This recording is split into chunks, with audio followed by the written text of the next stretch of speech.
I love the essay by Ralph Waldo Emerson called Self-Reliance. I've read a bunch of his other essays and didn't think much of them. But Self-Reliance, for some reason, just I think is one of the best pieces of writing in history. And a long time ago, I wanted a book that just had self-reliance in it. And every book that I could find had self-reliance among other essays. And I didn't want that. So I actually made one myself. I typed the whole book up. I found the most ancient copy I could that seemed the most accurate to what he actually wrote. And I typed the whole thing up. And then I did this on Word. At the time I had a program that could change a Word program and print it out as a booklet that you could fold and staple together.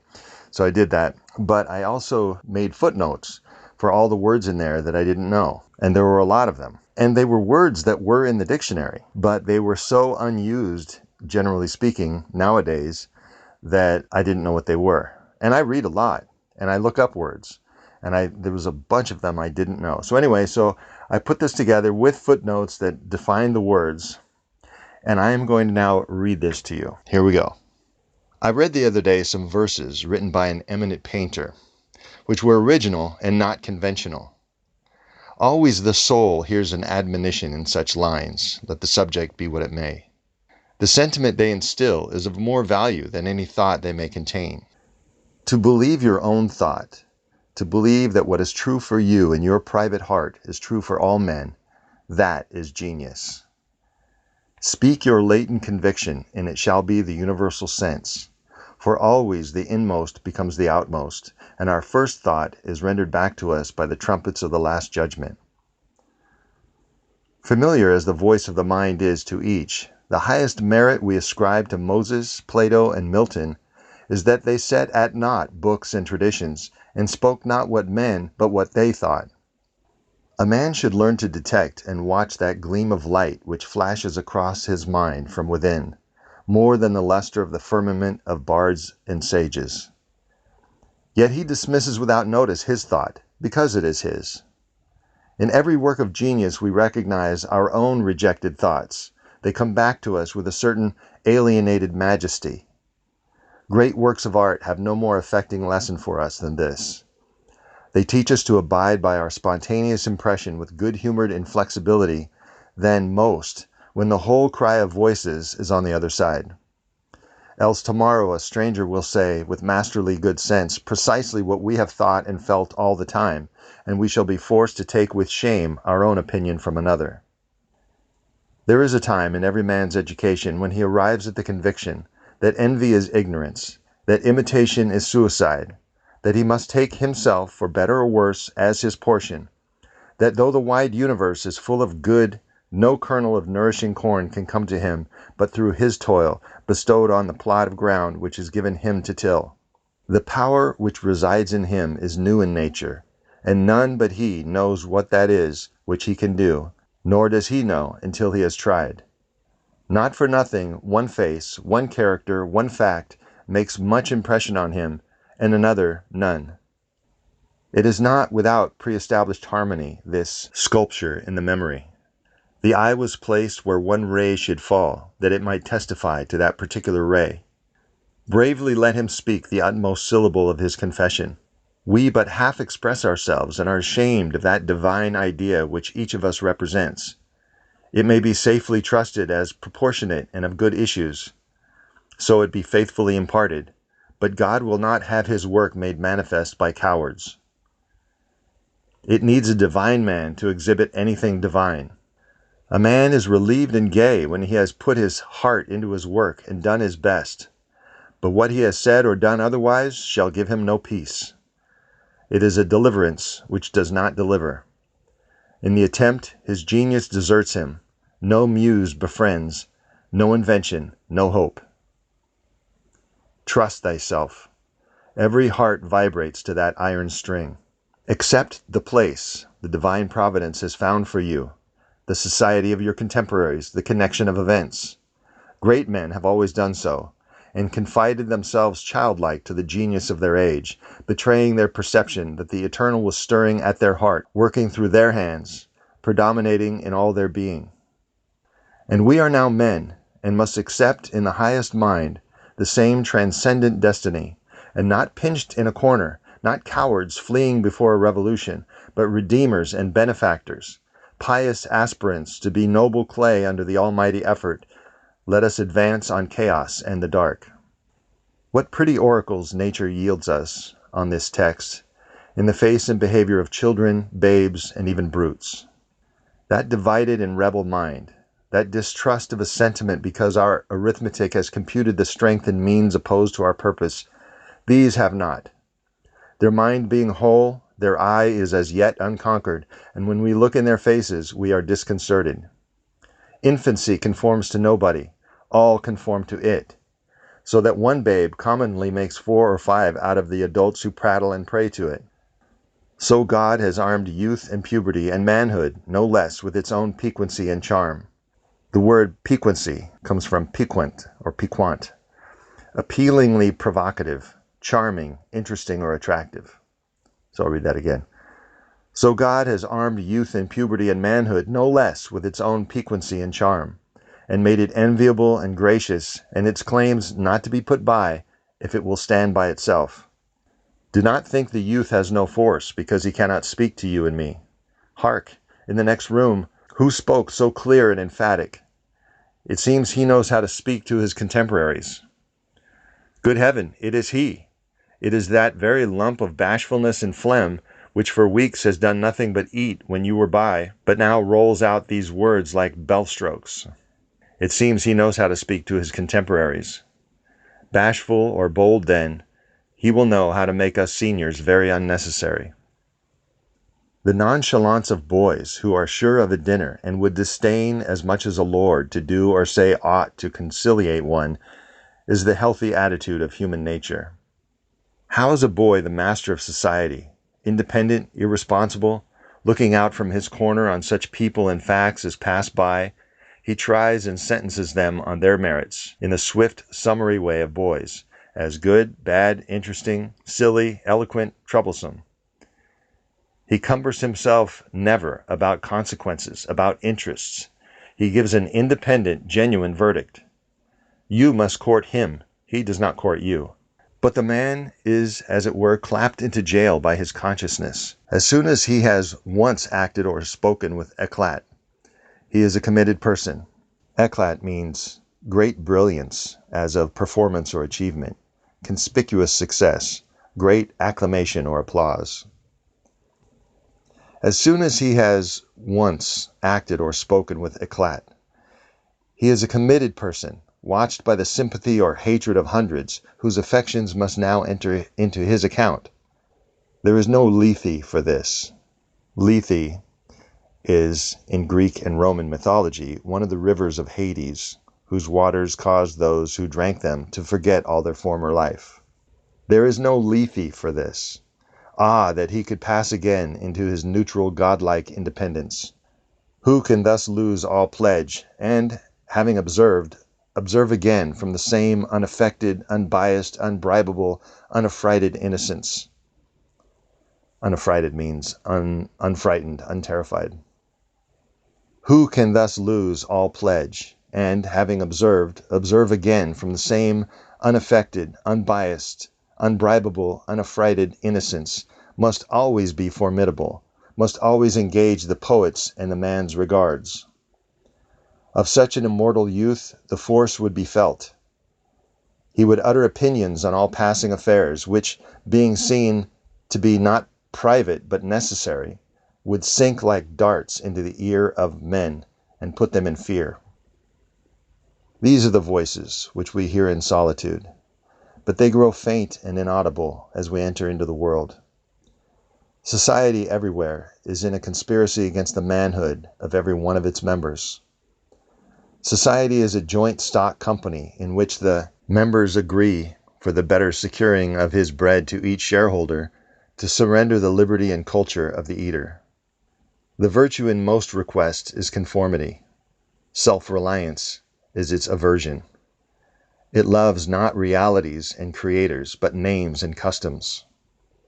Whoso would be a man must be a nonconformist. He who would gather immortal palms must not be hindered by the name of goodness, but must explore if it be goodness. Nothing is at last sacred but the integrity of your own mind. Absolve you to yourself, and you shall have the suffrage of the world.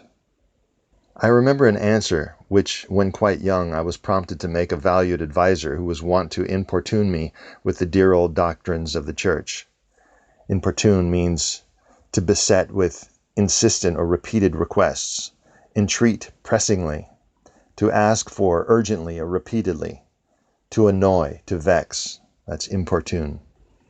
I remember an answer which, when quite young, I was prompted to make a valued adviser who was wont to importune me with the dear old doctrines of the Church. On my saying, "What have I to do with the sacredness of traditions if I live wholly from within?" my friend suggested, "But these impulses may be from below, not from above." I replied, "They do not seem to me to be such, but if I am the devil's child, I will live then from the devil. No law can be sacred to me but that of my nature. Good and bad are but names very readily transferable to that or this. The only right is what is after my constitution, the only wrong what is against it. A man is to carry himself in the presence of all opposition as if everything were titular and ephemeral but he." I'm going to define those two words. Titular means relating to, having the nature of, or constituting a title, titular. Ephemeral is lasting for a markedly brief time, living or lasting only for a day, as certain plants or insects do. Transient. A man is to carry himself in the presence of all opposition as if everything were titular and ephemeral but he. I am ashamed to think how easily we capitulate to badges and names, to large societies and dead institutions. Every decent and well-spoken individual affects and sways me more than is right. I ought to go upright and vital, and speak the rude truth in all ways. If malice and vanity wear the coat of philanthropy, shall that pass?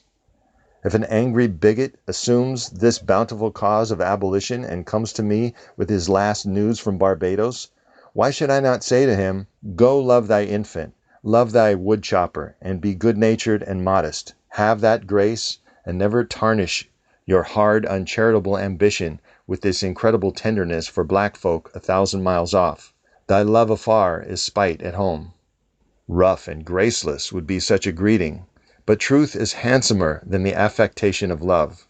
Affectation is a show, a pretense, or display, behavior that is assumed rather than natural, artificiality, a particular habit, as of speech or dress, adopted to give a false impression. That's affectation. Rough and graceless would be such a greeting, but truth is handsomer than the affectation of love. Your goodness must have some edge to it, else it is none. The doctrine of hatred must be preached as the counteraction of the doctrine of love when that pules and whines. Pule means to whine, to whimper. I shun father and mother and wife and brother when my genius calls me. I would write on the lintels of the doorpost, whim. Lintel is a horizontal beam that forms the upper member of a window or door frame and supports the structure above it. I would write on the lintels of the doorpost, whim. I hope it is somewhat better than whim at last, but we cannot spend the day in explanation. Expect me not to show cause why I seek or why I exclude company. Then again, do not tell me, as a good man did today, of my obligation to put all poor men in good situations. Are they my poor? I tell thee, thou foolish philanthropist, that I grudge the dollar, the dime, the cent I give to such men as do not belong to me and to whom I do not belong. There is a class of persons to whom by all spiritual affinity I am bought and sold. For them I will go to prison if need be. But your miscellaneous popular charities, the education at the College of Fools, the building of meeting houses to the vain end to which many now stand, alms to sots and 1,000-fold relief societies. There's a lot of words here I'm going to define. Vain, meaning not yielding the desired outcome. Fruitless. A sot is a drunkard. So let me do that one again. There is a class of persons to whom by all spiritual affinity I am bought and sold.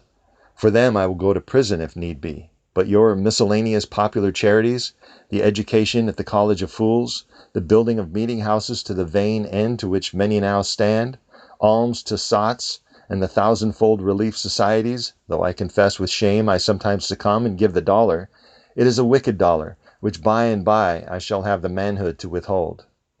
Virtues are, in the popular estimate, rather the exception than the rule. There is the man and his virtues. Men do what is called a good action, as some piece of courage or charity, much as they would pay a fine in expiation of daily non-appearance on parade. To expiate means to make amends or reparation for, atone. Men do what is called a good action, as some piece of courage or charity, much as they would pay a fine in expiation of daily non-appearance on parade. Their works are done as an apology or extenuation of their living in the world. Extenuation here means partial justification, a partial excuse. Their works are done as an apology or extenuation of their living in the world, as invalids and the insane pay a high board. Their virtues are penances. A penance is an act of self-mortification or devotion, performed voluntarily to show sorrow for a sin or other wrongdoing. A sacrament in some Christian churches that includes contrition, confession to a priest, acceptance of punishment, and absolution. So that's penance. Their virtues are penances. I do not wish to expiate, but to live. My life is not an apology, but a life. It is for itself and not for a spectacle. I much prefer that it should be of a lower strain, so it be genuine and equal, than that it should be glittering and unsteady. I wish it to be sound and sweet, and not to need diet and bleeding. My life should be unique. It should be an alms, a battle, a conquest, a medicine. I ask primary evidence that you are a man, and refuse this appeal from the man to his actions.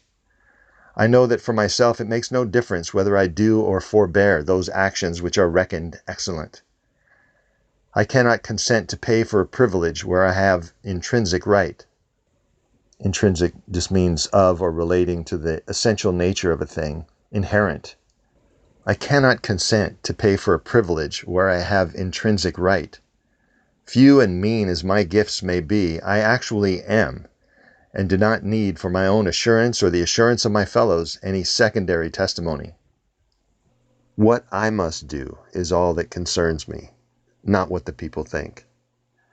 This rule, equally arduous in actual and in intellectual life, may serve for the whole distinction between greatness and meanness.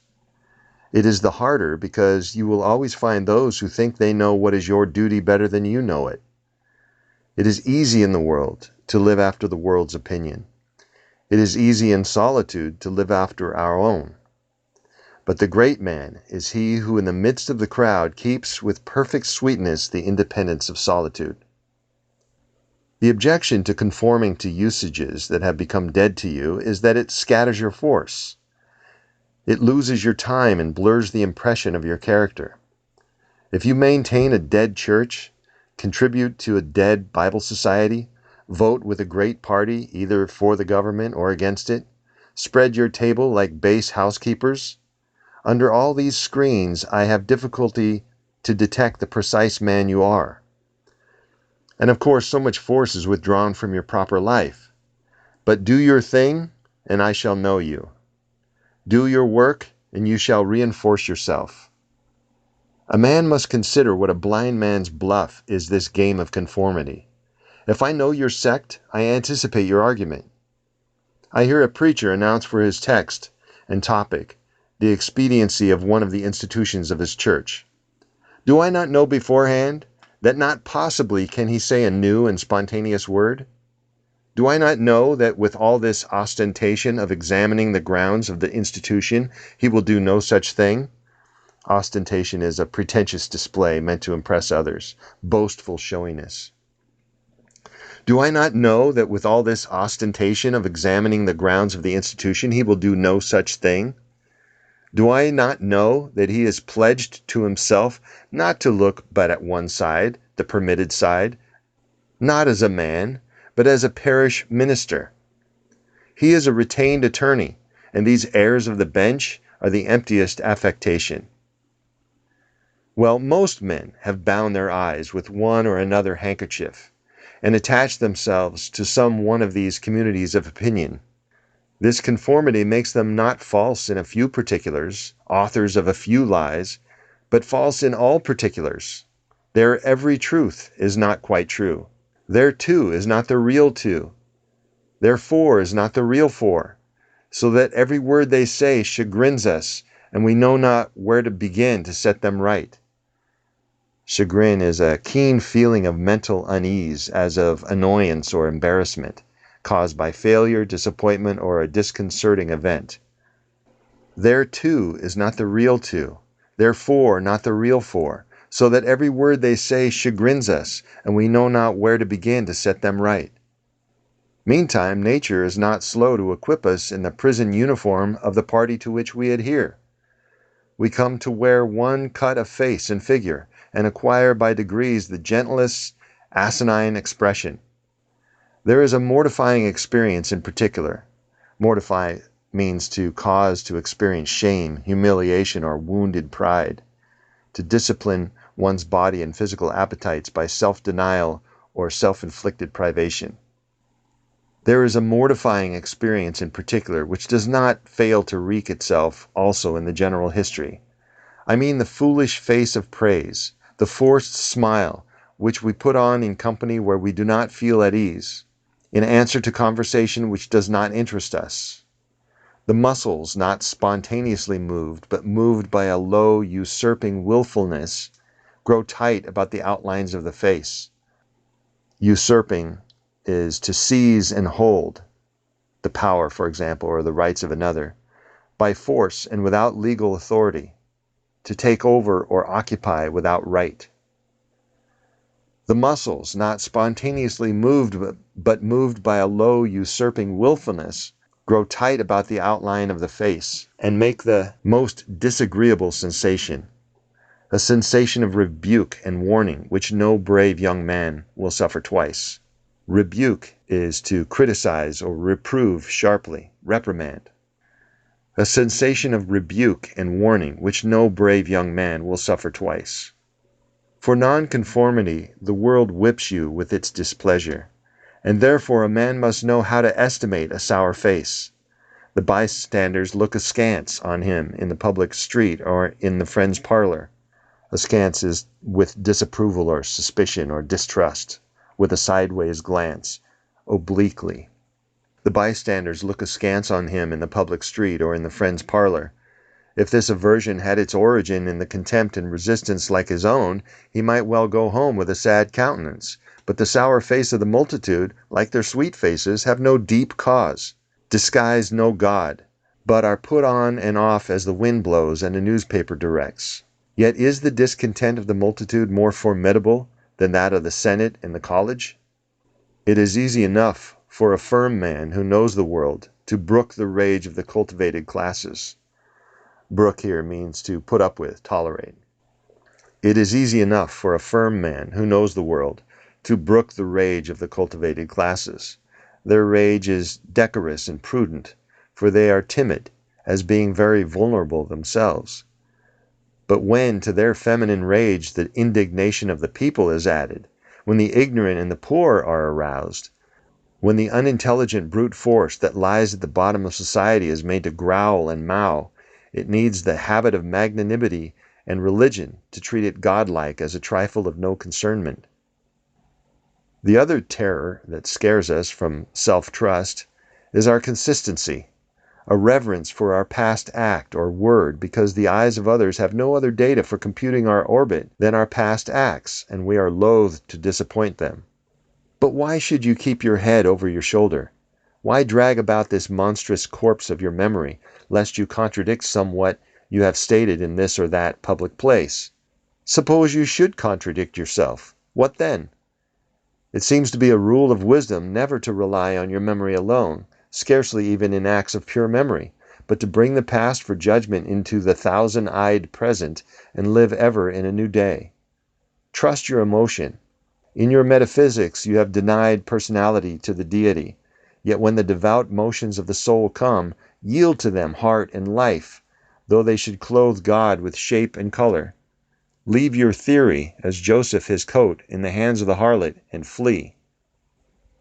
A foolish consistency is the hobgoblin of little minds, adored by little statesmen and philosophers and divines. With consistency, a great soul has simply nothing to do. He may as well concern himself with his shadow on the wall. Out upon your guarded lips, sew them up with packthread do. Else, if you would be a man, speak what you think today, in words as hard as cannonballs, and tomorrow, speak what tomorrow thinks, in hard words again, though it contradict everything you said today. And then, exclaimed the aged ladies, you shall be sure to be misunderstood. Misunderstood! It is a right fool's word. Is it so bad, then, to be misunderstood? Pythagoras was misunderstood, and Socrates, and Jesus, and Luther, and Copernicus, and Galileo, and Newton, and every pure and wise spirit that ever took flesh. To be great is to be misunderstood. I suppose no man can violate his nature. All the sallies of his will are rounded in by the law of his being. Sally is to rush out or leap forth suddenly, to issue suddenly from a defensive or besieged position to attack an enemy, to set out on a trip or an excursion, sallied forth to see the world. All the sallies of his will are rounded in by the law of his being, as the inequalities of the Andes and the Himalayas are insignificant in the curve of the sphere. Nor does it matter how you gauge and try him. A character is like an acrostic or an Alexandrian stanza. An acrostic is a poem or series of lines in which certain letters, usually the first in each line, form a name, a motto, or a message when read in sequence. A character is like an acrostic or Alexandria stanza. Read it forward, backward, or across, it still spells the same thing. In this pleasing, contrite wood life which God allows me, contrite means feeling regret and sorrow for one's sins or offenses. Penitent.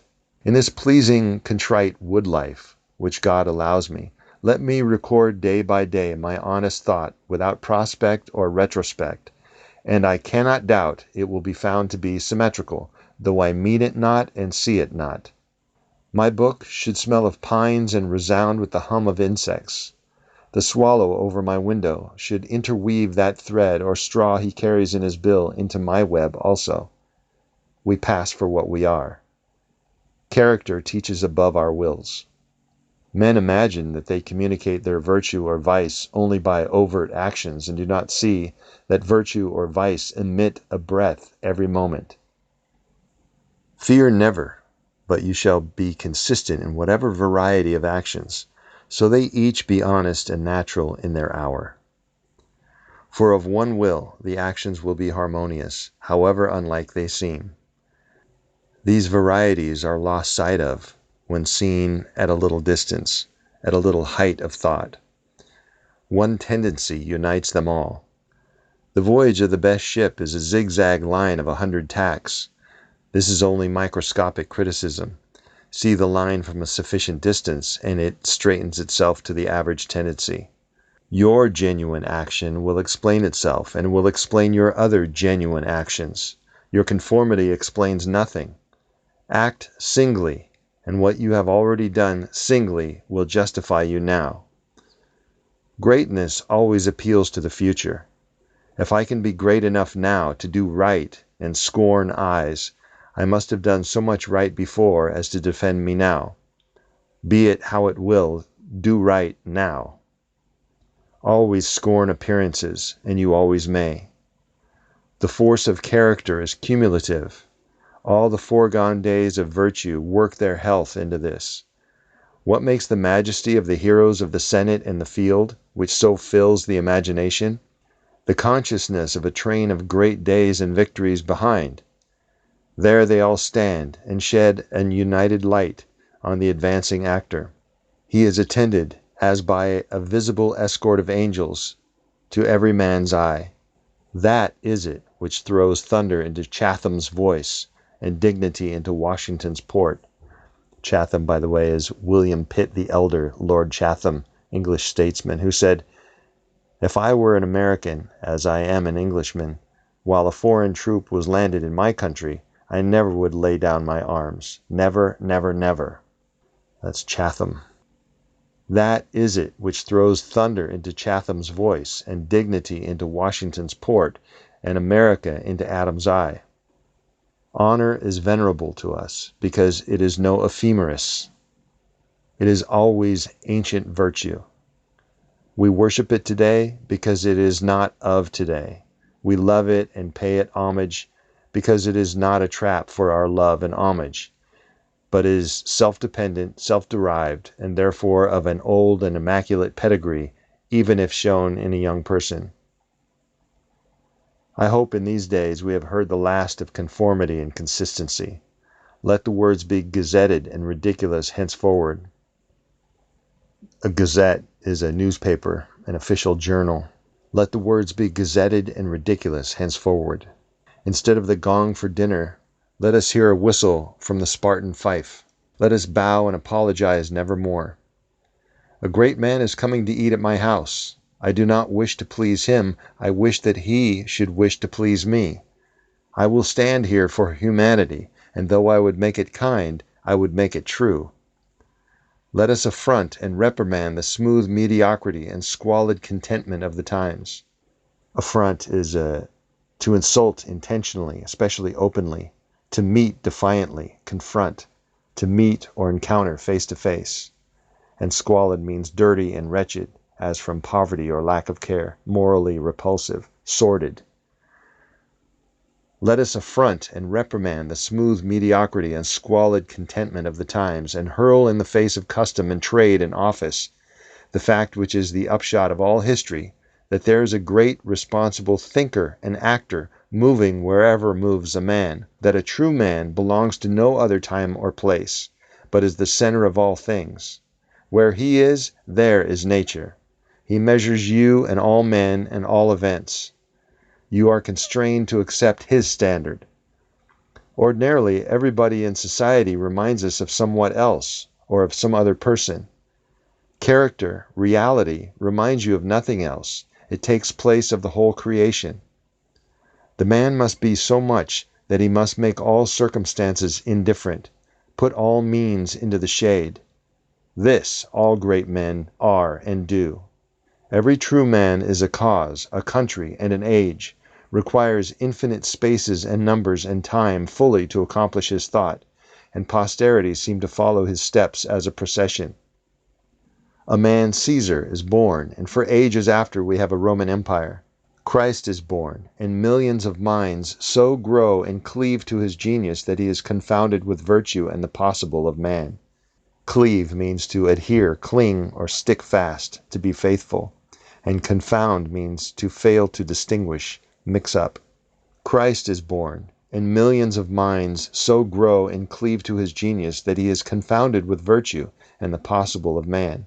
An institution is the lengthened shadow of one man, as the Reformation of Luther, Quakerism of Fox, Methodism of Wesley, abolition of Clarkson, Scipio, Milton called the height of Rome, and all history resolves itself very easily into the biography of a few stout and earnest persons.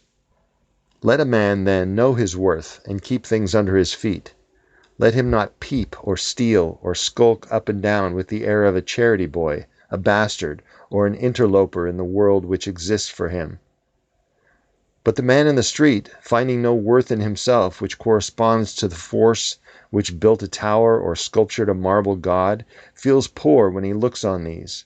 To him, a palace, a statue, or a costly book have an alien and forbidding air, much like a gay equipage, and seem to say like that, "Who are you, sir?" Yet they all are his, suitors for his notice, petitioners to his faculties that they will come out and take possession. The picture waits for my verdict. It is not to command me, but I am to settle its claims to praise. That popular fable of the sot who was picked up dead drunk in the street, carried to the Duke's bed, and on his waking treated with all the obsequious ceremonies of the Duke, and assured that he had been insane, owes its popularity to the fact that it symbolizes so well the state of man, who is in the world a sort of sot, but now and then wakes up, exercises his reason, and finds himself a true prince. Our reading is mendicant and sycophantic. Mendicant means depending on alms for a living, practicing begging. A sycophant is a servile self-seeker who attempts to win favor by flattering influential people.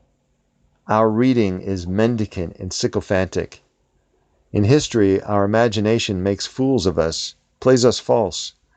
Kingdom and lordship, power and estate are a gaudier vocabulary than Private John and Edward in a small house and common day's work, but the things of life are the same to both. The sum total of both is the same. Why all this deference to Alfred and Scanderbeg and Gustavus?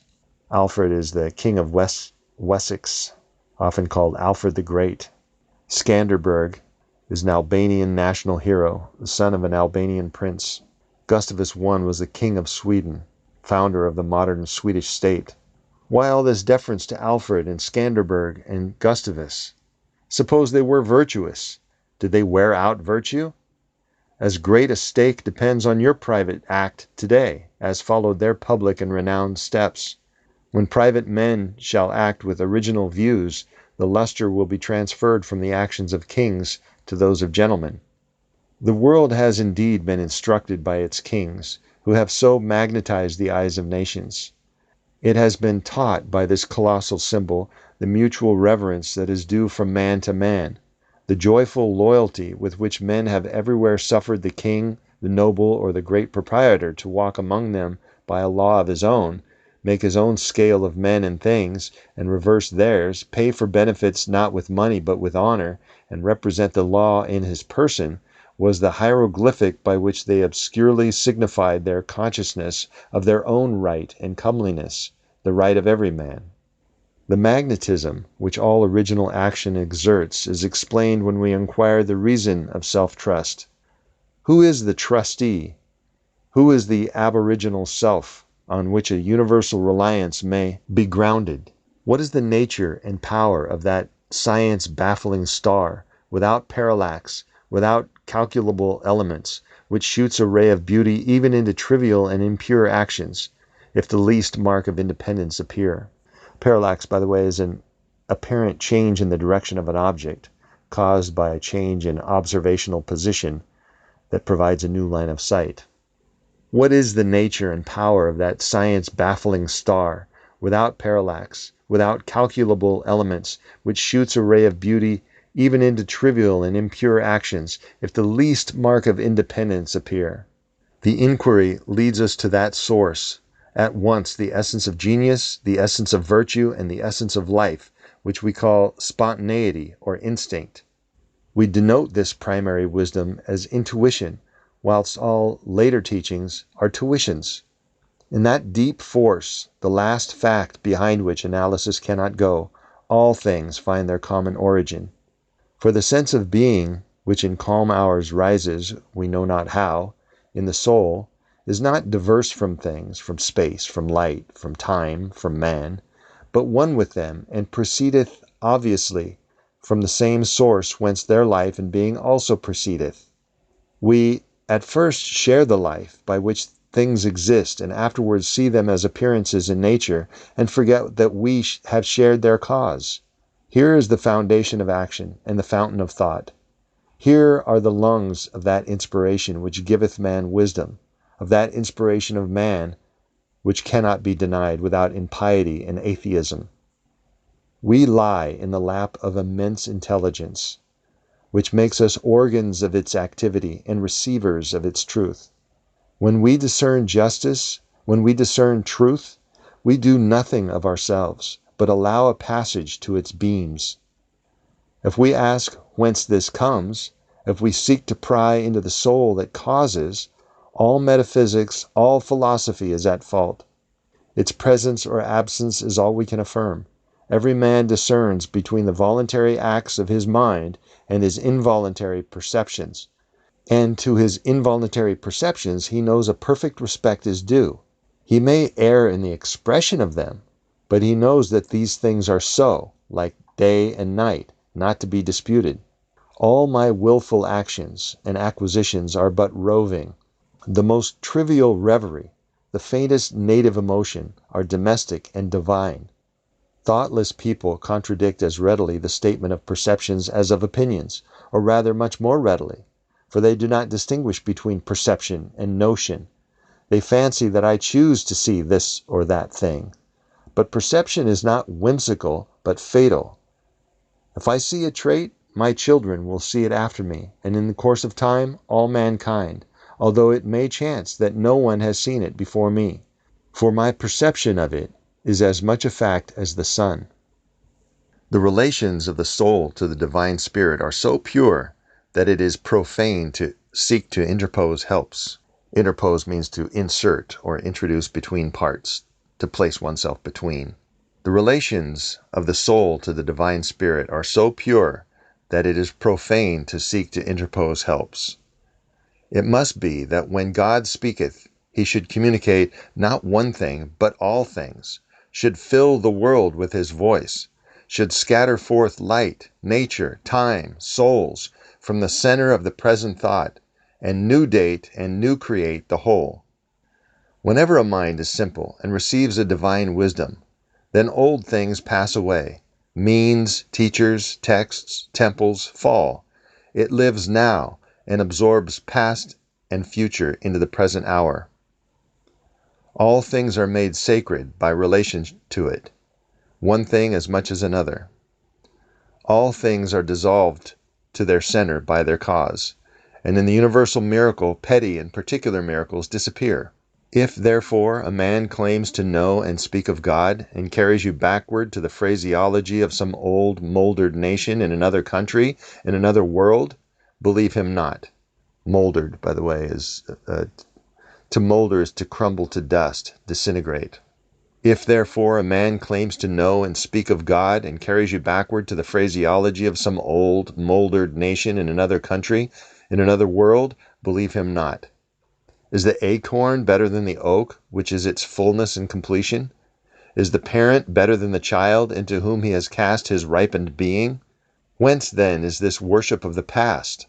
Centuries are conspirators against the sanity and majesty of the soul. Time and space are but physiological colors, which the eye maketh, but the soul is light.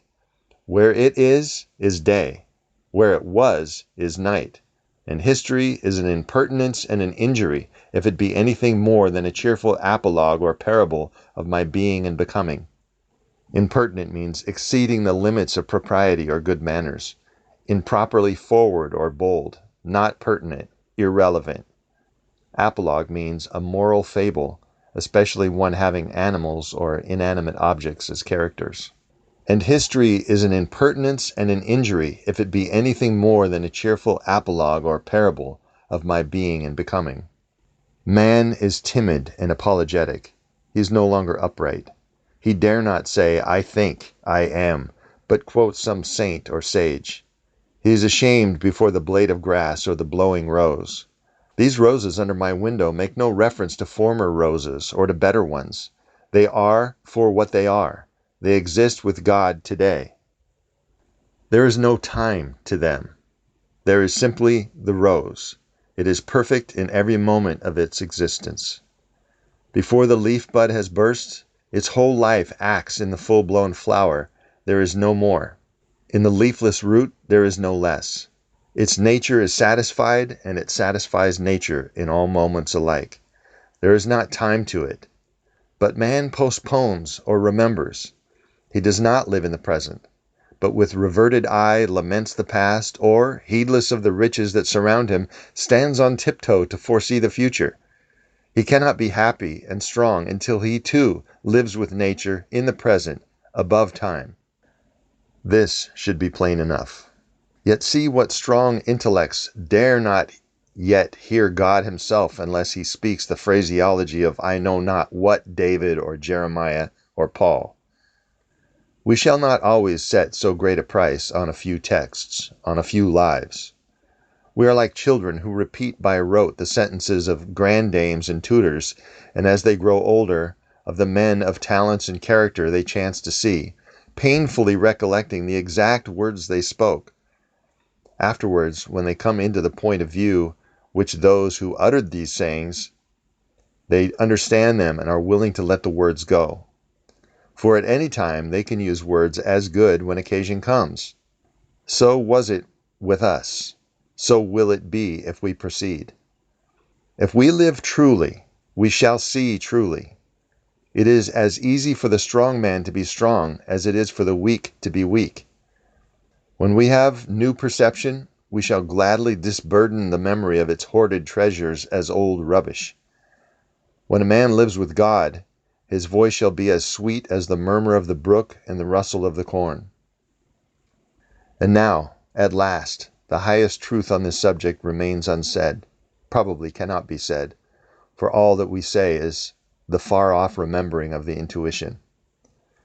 That thought, by which I can now nearest approach to say it, is this: when good is near you, when you have life in yourself, it is not by any known or appointed way. You shall not discern the footprints of another. You shall not see the face of man. You shall not hear any name.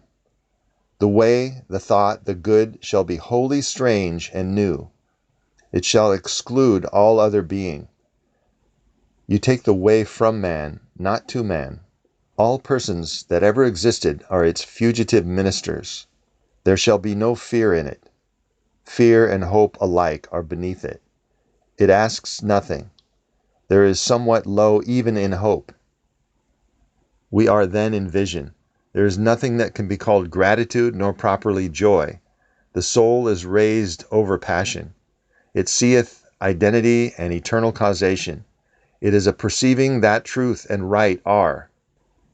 Hence it becomes a tranquility out of the knowing that all things go well. Vast spaces of nature, the Atlantic Ocean, the South Sea, vast intervals of time, years, centuries, are of no account. This, which I think and feel, underlay that former state of life and circumstances, as it does underlie my present, and will always, all circumstances, and what is called life and what is called death. Life only avails, not the having lived. Avail means to be of use or advantage, to help. Life only avails, not the having lived. Power ceases in the instant of repose. Repose is the act of resting or the state of being at rest, freedom from worry, peace of mind, calmness, tranquility. Power ceases in the instant of repose. It resides in the moment of transition from a past to a new state, in the shooting of a gulf, in the darting to an aim. This one fact the world hates, that the soul becomes, for that forever degrades the past, turns all riches to poverty, all reputation to a shame, confounds the saint with the rogue, shoves Jesus and Judas equally aside. Why then do we prate of self-reliance? Prate means to talk idly and at length, to chatter. Why then do we prate of self-reliance? Inasmuch as the soul is present, there will be power, not confident, but agent. Agent here means acting, opposite of patiently waiting. Inasmuch as the soul is present, there will be power, not confident, but agent. To talk of reliance is a poor external way of speaking. Speak rather of that which relies, because it works and is. Who has more soul than I masters me, though he should not raise his finger. Round him I must revolve by the gravitation of spirits. Who has less, I rule with like facility. We fancy it rhetoric when we speak of eminent virtue. We do not yet see that virtue is height, and that a man or a company of men, plastic and permeable to principles, by the law of nature must overpower and ride all cities, nations, kings, rich men, poets, who are not. This is the ultimate fact, which we so quickly reach on this, as on every topic, the resolution of all into the ever-blessed One. Virtue is the governor, the creator, the reality. All things real are so, by so much virtue as they contain. Hardship, husbandry, hunting, whaling, war, eloquence, personal weight, are somewhat. and engage my respect as examples of the soul's presence and impure action. I see the same law working in nature for conservation and growth. The poise of a planet, the bended tree recovering itself from the strong wind, the vital resources of every animal and vegetable are also demonstrations of the self-sufficing and therefore self-relying soul. All history, from its brightest to its trivial passage, is the various record of this power. Thus all concentrates. Let us not rove, let us sit at home with the cause. Let us stun and astonish the intruding rabble of men and books and institutions by a simple declaration of the divine fact. Bid them take the shoes off from their feet, for God is here within.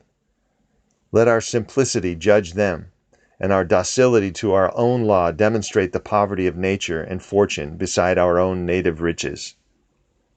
But now we are a mob. Man does not stand in awe of men, nor is the soul admonished to stay at home, to put itself in communication with the internal ocean. Admonish means to reprove gently but earnestly, to counsel another against something to be avoided, caution, to remind of something forgotten or disregarded as an obligation or a responsibility. Man does not stand in awe of men, nor is the soul admonished to stay at home, to put itself in communication with the internal ocean, but it goes abroad to beg a cup of water of the urns of men. We must go alone. Isolation must precede true society. I like the silent church before the service begins better than any preaching. How far off, how cool, how chaste the persons look, begirt each one with a precinct or sanctuary. Begirt means to encircle with or as if with a band. How far off, how cool, how chaste the persons look, begirt each one with a precinct or sanctuary. Let us always sit. Why should we assume the faults of our friend or wife or father or child because they sit around our hearth or are said to have the same blood? All men have my blood, and I have all men's. Not for that will I adopt their petulance or folly. Petulant means unreasonably irritable or ill-tempered, peevish, contemptuous in speech or behavior. Not for that will I adopt their petulance or folly, even to the extent of being ashamed of it. But your isolation must not be mechanical but spiritual, that is, must be elevation. At times the whole world seems to be in a conspiracy to importune you with emphatic trifles. Importune means to beset with insistent or repeated requests, to entreat pressingly, to ask for urgently or repeatedly. At times the whole world seems to be in a conspiracy to importune you with emphatic trifles. Friend, client, child, sickness, fear, want, charity, all knock at once at thy closet door and say, "Come out unto us." Do not spoil thy soul. Do not all descend. Keep thy state. Stay at home in thine own heaven. Come not for a moment into their facts, into their hubbub of conflicting appearances, but let in the light of thy law on their confusion. The power men possess to annoy me, I give them by weak curiosity. No man can come near me but through my act. What we love, that we have, but by desire we bereave ourselves of the love. Bereave means to leave desolate or alone, especially by death. To take something valuable or necessary, typically by force. What we love, that we have, but by desire we bereave ourselves of the love. If we cannot at once rise to the sanctities of obedience and faith, let us at least resist our temptations.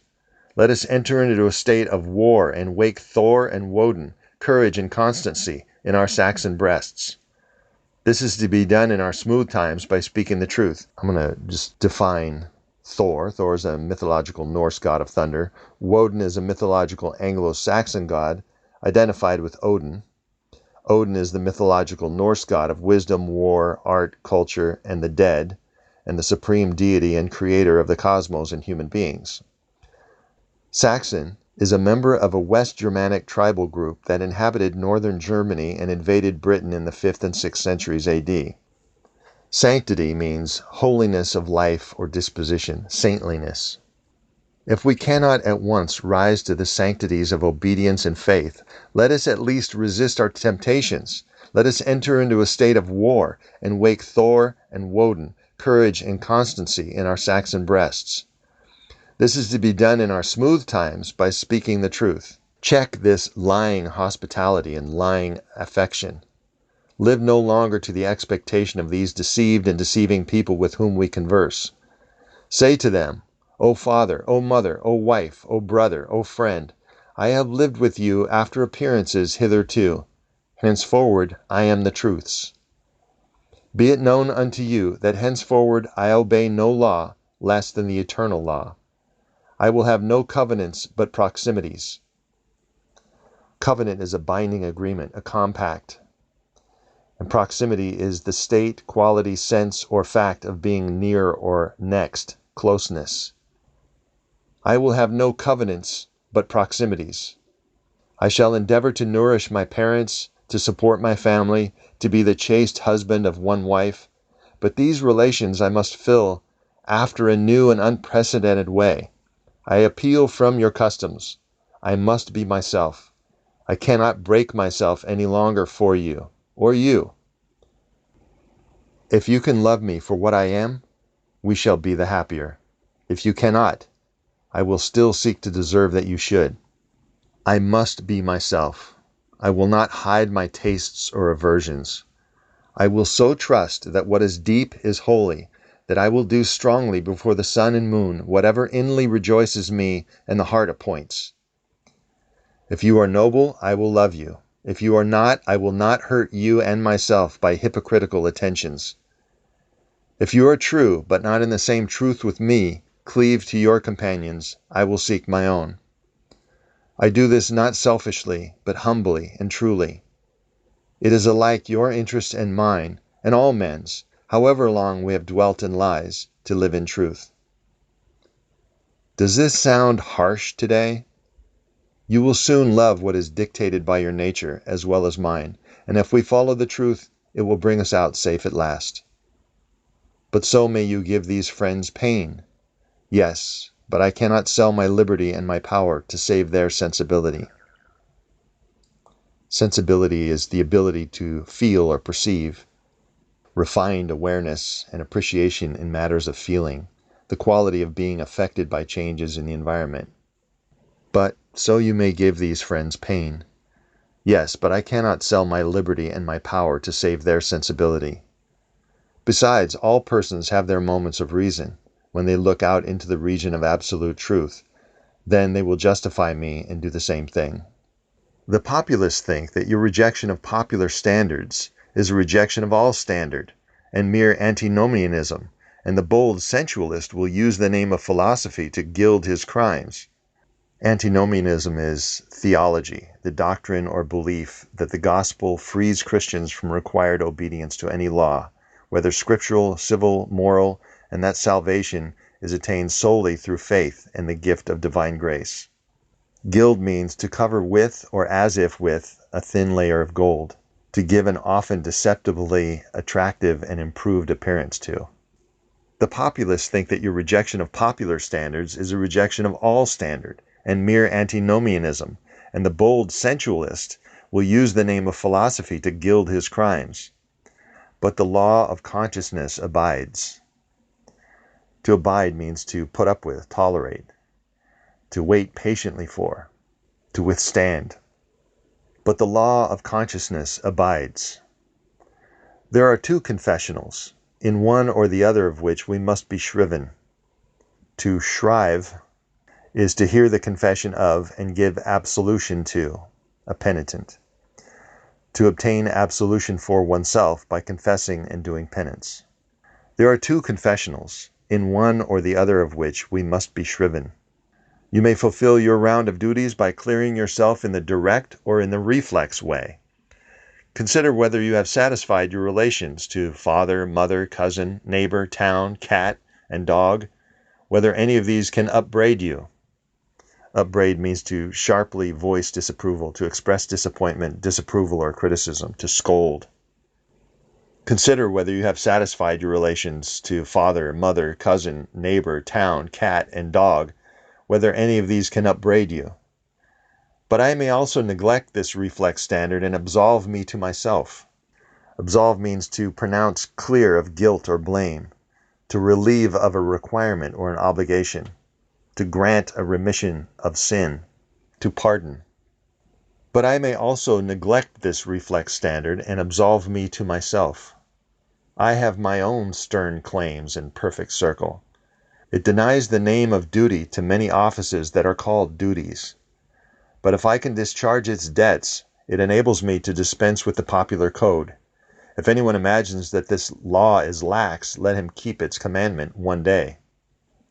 And truly, it demands something godlike in him who has cast off the common motives of humanity and has ventured to trust himself for a taskmaster. High be his heart, faithful his will, clear his sight, that he may in good earnest be doctrine, society, law to himself, that a simple purpose may be to him as strong as iron necessity is to others.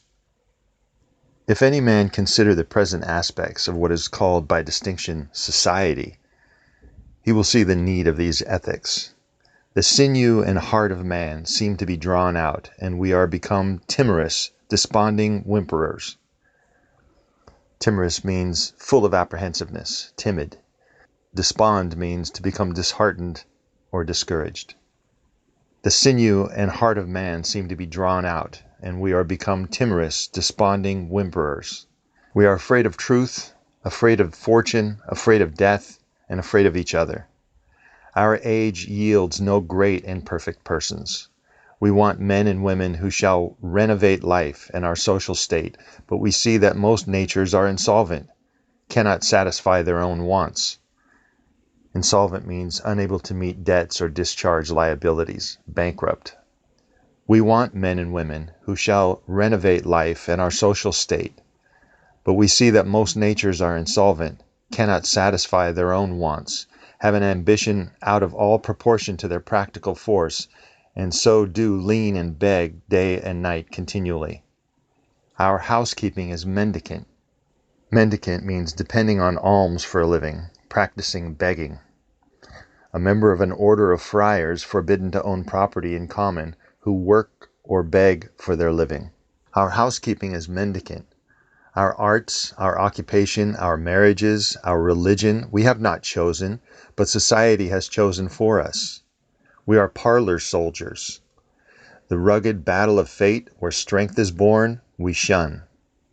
If our young men miscarry in their first enterprises, they lose all heart. If the young merchant fails, men say he is ruined. If the finest genius studies at one of our colleges and is not installed in an office within 1 year afterwards in the cities or suburbs of Boston or New York, it seems to his friends and to himself that he is right in being disheartened and in complaining the rest of his life. A sturdy lad from New Hampshire or Vermont, who in turn tries all the professions, who teams it, farms it, peddles, keeps a school, preaches, edits a newspaper, goes to Congress, buys a township, and so forth in successive years, and always like a cat falls on his feet, is worth 100 of these city dolls. He walks abreast with his days and feels no shame in not studying a profession, for he does not postpone his life, but lives already. He has not one chance, but 100 chances. Let a Stoic arise, who shall reveal the resources of man, and tell men they are not leaning willows, but can and must detach themselves, that with the exercise of self-trust, new powers shall appear, that a man is the Word made flesh, born to shed healing to the nations, that he should be ashamed of our compassion, and that the moment he acts from himself, tossing the laws, the books, idolatries, and customs out of the window, we pity him no more, but thank and revere him. Revere means to regard with awe, deference, and devotion. We pity him no more, but thank and revere him. And that teacher shall restore the life of man to splendor and make his name dear to all history. It is easy to see that a greater self-reliance, a new respect for the divinity in man, must work a revolution in all the offices and relations of men, in their religion, in their education, in their pursuits, their modes of living, their association, in their property, in their speculative views. And here he lists 4 things. 1. In what prayers do men allow themselves? That which they call a holy office is not so much as brave and manly. Prayer looks abroad and asks for some foreign addition to come through some foreign virtue, and loses itself in endless mazes of natural and supernatural, and mediatorial and miraculous. Prayer that craves a particular commodity, anything less than all good, is vicious. Prayer is the contemplation of the facts of life from the highest point of view. It is the soliloquy of a beholding and jubilant soul. It is the Spirit of God pronouncing his works good. But prayer as a means to effect a private end is theft and meanness. It supposes duality and not unity in nature and consciousness. As soon as the man is at one with God, he will not beg. He will then see prayer in all action. The prayer of the farmer kneeling in his field to weed it, the prayer of the rower kneeling with the stroke of his oar, are true prayers heard throughout nature, though for cheap ends. Karatach, in Fletcher's Bonduca, when admonished to inquire the mind of the god Ayudate, replies, "His hidden meaning lies in our endeavors. Our valors are our best gods." Another sort of false prayers are our regrets. Discontent is the want of self-reliance. It is infirmity of will. Regret calamities if you can thereby help the sufferer. If not, attend your own work, and already the evil begins to be repaired. Our sympathy is just as base. We come to them who weep foolishly and sit down and cry for company, instead of imparting to them truth and health in rough electric shocks, putting them once more in communication with the soul. The secret of fortune is joy in our hands. Welcome evermore to gods and men is the self-helping man. For him all doors are flung wide. Him all tongues greet, all honors crown, all eyes follow with desire. Our love goes out to him and embraces him because he did not need it. We solicitously and apologetically caress and celebrate him because he held on his way and scorned our disapprobation. The gods love him because men hated him. To the persevering mortal, said Zoroaster, the blessed immortals are swift. Zoroaster was a religious teacher and prophet in ancient Persia. As men's prayers are a disease of the will, so are their creeds a disease of the intellect. They say with those foolish Israelites, "Let not God speak to us, lest we die. Speak thou, speak any man with us, and we will obey." Everywhere I am bereaved of meeting God in my brother. Bereaved means to leave desolate or alone, especially by death. Everywhere I am bereaved of meeting God in my brother, because he has shut his own temple doors and recites fables merely of his brother's or his brother's brother's God. Every new mind is a new classification. If it prove a mind of uncommon activity and power, a Locke, a Lavoisier, a Hutton, a Bentham, a Spurzheim, it imposes its classification on other men, and lo, a new system. In proportion always to the depth of the thought, and so to the number of objects it touches and brings within reach of the pupil, is his complacency. But chiefly is this apparent in creeds and churches, which are also classifications of some powerful mind acting on the great elemental thought of duty and man's relation to the highest. Such is Calvinism, Quakerism, Swedenborgianism. The pupil takes the same delight in subordinating everything to the new terminology that a girl does who has just learned botany and seeing a new earth and new seasons thereby. It will happen, for a time, that the pupil will feel a real debt to the teacher, will find his intellectual power has grown by the study of his writings. This will continue until he has exhausted his master's mind.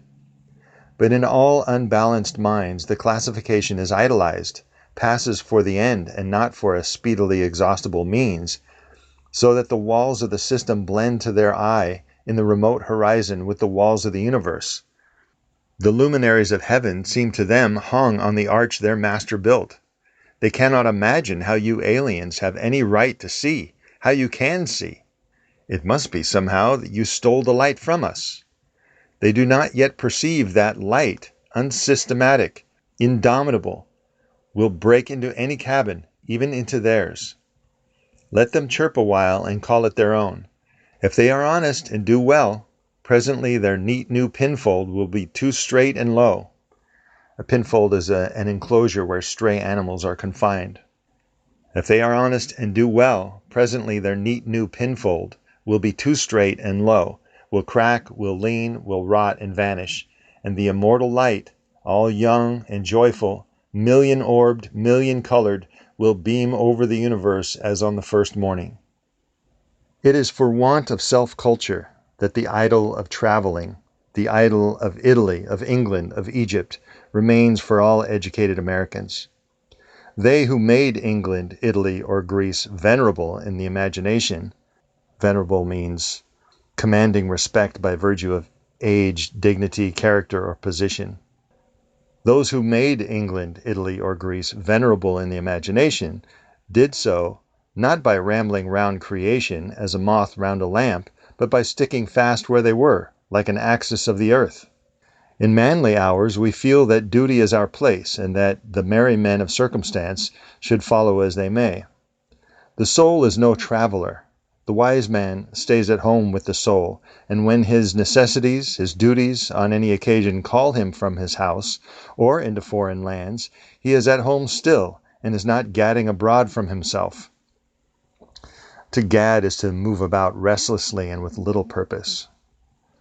When his necessities, his duties, on any occasion call him from his house or into foreign lands, he is at home still, and is not gadding abroad from himself, and shall make men sensible by the expression of his countenance that he goes, the missionary of wisdom and virtue, and visits cities and men like a sovereign, and not like an interloper or a valet.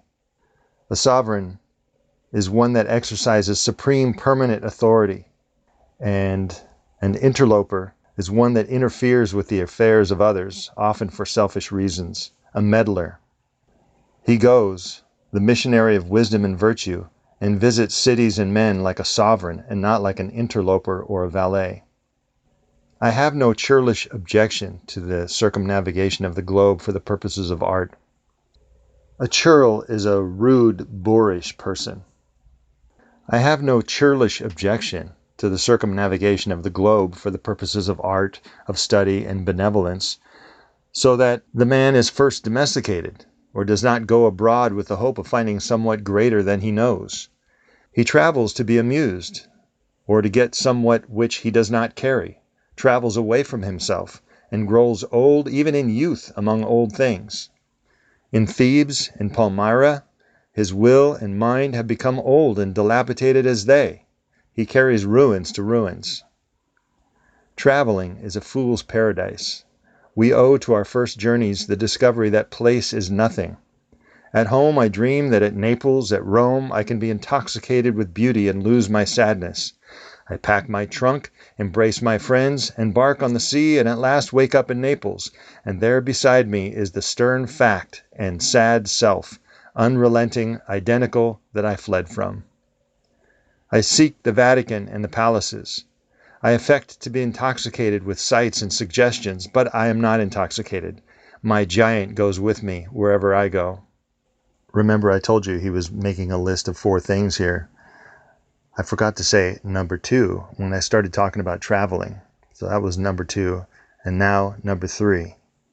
The rage of traveling is itself only a symptom of a deeper unsoundness affecting the whole intellectual action. The intellect is vagabond.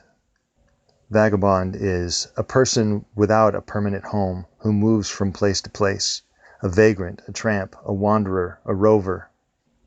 The intellect is vagabond, and the universal system of education fosters restlessness. Our minds travel when our bodies are forced to stay at home.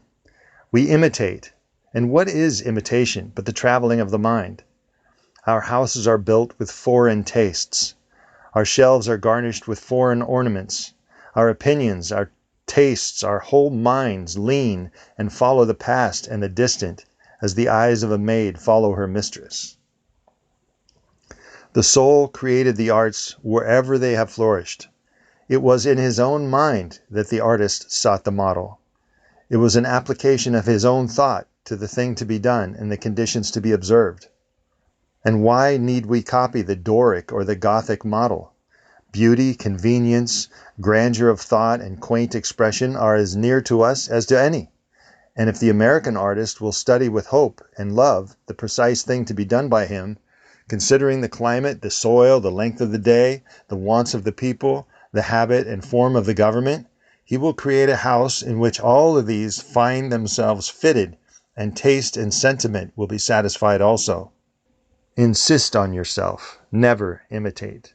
Your own gift you can present every moment with the cumulative force of a whole life's cultivation, but of the adopted talent of another you have only an extemporaneous half-possession. That which each can do best, none but his Maker can teach him. No man yet knows what it is, nor can, till that person has exhibited it. Where's the master who could have taught Shakespeare? Where's the master who could have instructed Franklin, or Washington, or Bacon, or Newton? Every great man is an unique. The Scopianism of Scipio is precisely the part he could not borrow. If anybody will tell me whom the great man imitates in the original crisis when he performs a great act, I will tell him who else than himself can teach him. Shakespeare will never be made by the study of Shakespeare. Do that which is assigned thee, and thou canst not hope too much or dare too much. There is at this moment, there is for me an utterance bare and grand as that of the colossal chisel of Phidias, or trowel of the Egyptians, or the pen of Moses or Dante, but different from all of these. Not possibly will the soul, all rich, all eloquent, with thousand-cloven tongue, deign to repeat itself. Cloven means split. It's from the word cleave. Deign means to think it appropriate to one's dignity. Condescend. Not possibly will the soul, all rich, all eloquent, with thousand-cloven tongue, deign to repeat itself. But if I can hear what these patriarchs say, surely I can reply to them in the same pitch of voice, for the ear and the tongue are two organs of one nature. Dwell up there in the simple and noble regions of thy life. Obey thy heart, and thou shalt reproduce the foreworld again. And finally, number 4. As our religion, our education, our art look abroad, so does our spirit of society. All men plume themselves on the improvement of society. Plume just means to decorate, to cover. It also means to congratulate oneself in a self-satisfied way. All men plume themselves on the improvement of society, and no man improves. Society never advances. It recedes as fast on one side as it gains on the other. Its progress is only apparent, like the workers of a treadmill. It undergoes continual changes. It is barbarous, it is civilized, it is Christianized, it is rich, it is scientific. But this change is not amelioration. Ameliorate is to make or become better, to improve. But this change is not amelioration. For everything that is given, something is taken. Society acquires new arts and loses old instincts. What a contrast between the well-clad, reading, writing, thinking American with a watch, a pencil, and a bill of exchange in his pocket, and the naked New Zealander, whose property is a club, a spear, a mat, and an undivided 20th of a shed to sleep under. But compare the health of the two men, and you shall see that his aboriginal strength the white man has lost.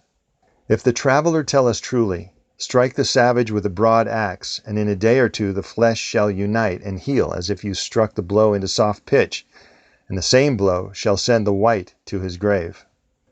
The civilized man has built a coach, but has lost the use of his feet. He is supported on crutches, but lacks so much support of the muscle.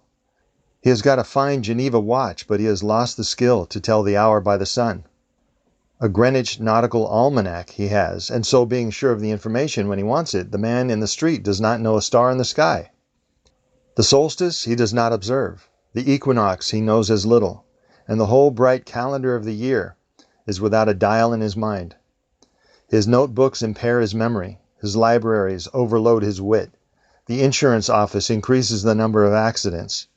And it may be a question whether machinery does not encumber, whether we have not lost by refinement some energy, by a Christianity entrenched in establishments, and forms some vigor of wild virtue. For every Stoic was a Stoic, but in Christendom, where is the Christian? There is no more deviation in the moral standard than in the standard of height or bulk. No greater men are now than ever were. A singular equality may be observed between the great men of the first and of the last ages. Nor can all the science, art, religion, and philosophy of the 19th century avail to educate greater men than Plutarch's heroes. Plutarch was a Delphic priest who wrote biographies of Greek and Roman legislators, orators, soldiers, and statesmen, and attempted to depict their character. A singular equality may be observed between the great men of the first and of the last ages, nor can all the science, art, religion, and philosophy of the 19th century avail to educate greater men than Plutarch's heroes, 3 or 4 and 20 centuries ago. Not in time is the race progressive. Phocion, Socrates, Anaxagoras, Diogenes were great men, but they leave no class.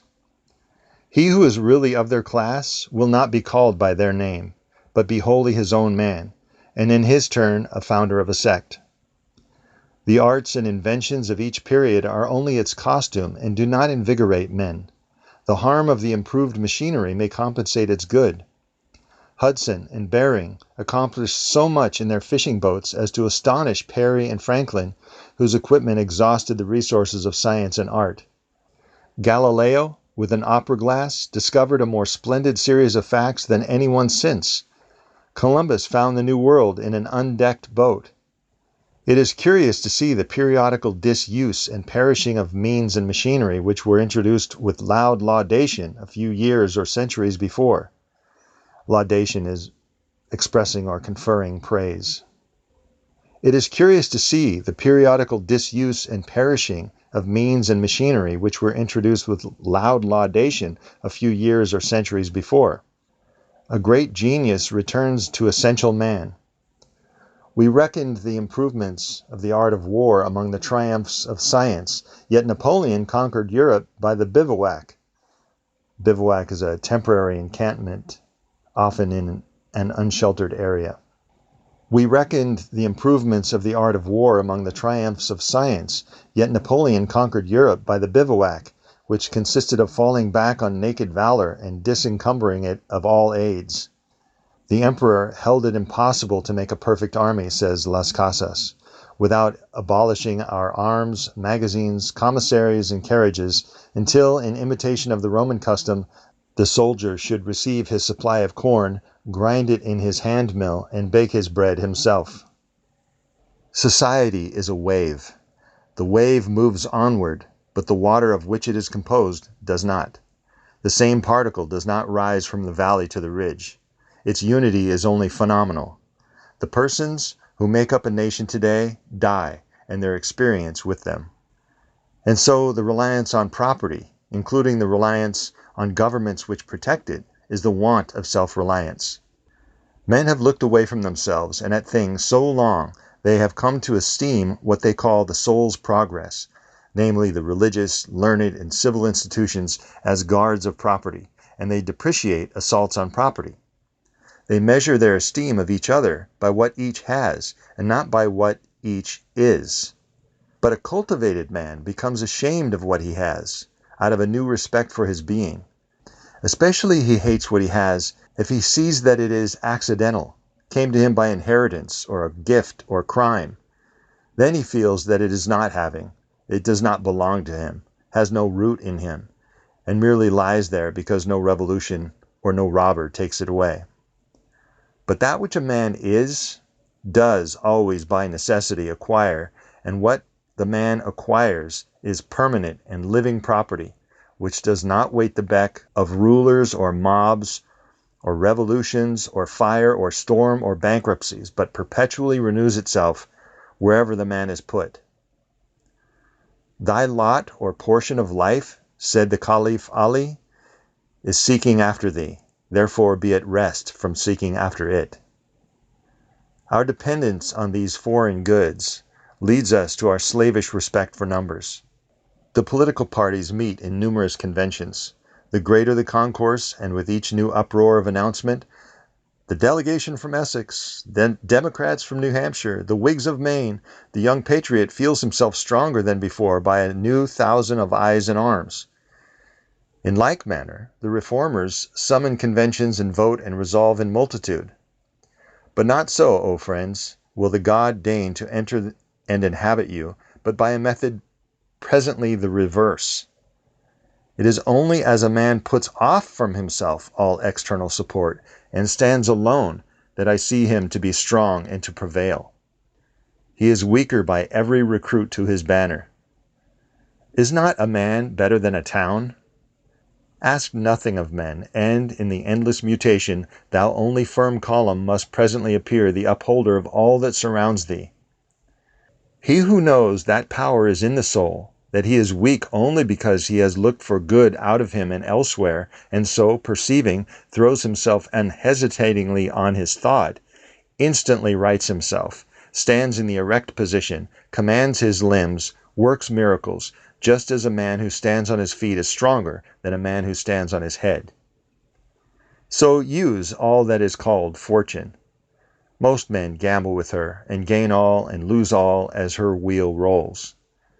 But do thou leave as unlawful these winnings, and deal with cause and effect, the chancellors of God. In the will, work and acquire, and thou hast chained the wheel of chance, and shalt always drag her after thee.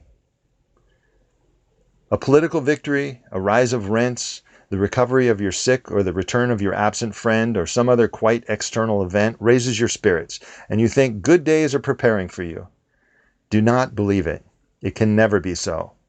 Nothing can bring you peace but yourself. Nothing can bring you peace but the triumph of principles. The end. This has been Self-Reliance by Ralph Waldo Emerson, read by Adam Lee Kahn on The Atom Bomb.